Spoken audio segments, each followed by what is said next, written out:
I get to know the individual. I get to know what their interests and what their hobbies are like before when they were younger. And I also interview the family.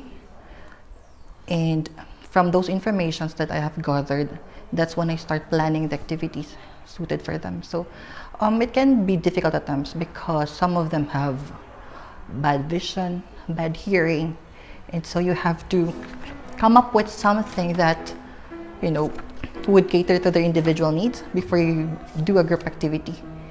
Yep, the success of the activity depends on their behavior or mood for the day. But I can tell that they're enjoying because some of them are giggling. Like this morning when we had this balloon. It's just a simple game, but it works wonders. Like you can see them giggling, laughing. Sometimes I'm scared because they get, I was like, oh my God, you're full of the cheer.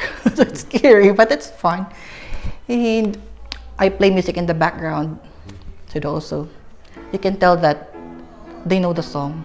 They're singing while they're playing, so it's fun. You can tell they're having fun.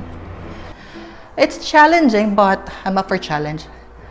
And then I realized that when you're a nurse, you touch lives, but when you're the diversional therapist, you touch lives, which I find it very fulfilling.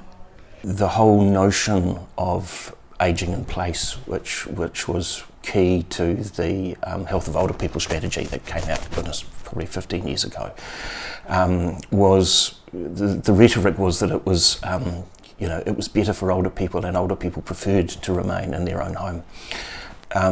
Behind that rhetoric was the fact that the country simply didn't have the age residential capacity to meet the growing number of older people needing residential care.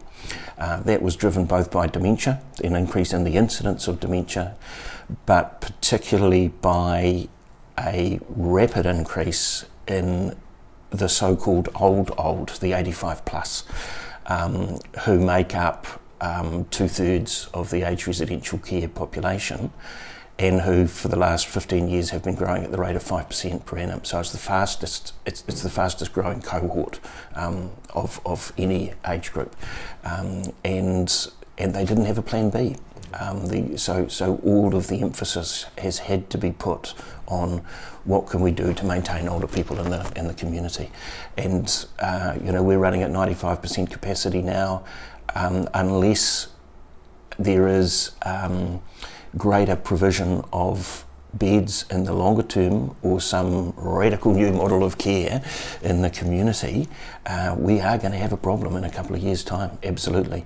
There is no safe model yet for secure dementia care in the community. It's got to be residential. You can't have individuals with dementia wandering around, and as soon as a resident in the rest home gets to that point, let alone a resident in someone living in the community gets to that point, for their own safety they need to be in a secure environment. So residential care is the only way of meeting that need, and there has yet to be developed a safe and reliable form of providing hospital level care with that 24/7 nursing requirement in the community, and that's where the vast majority of the 85 plus population ends up. So it's a dilemma.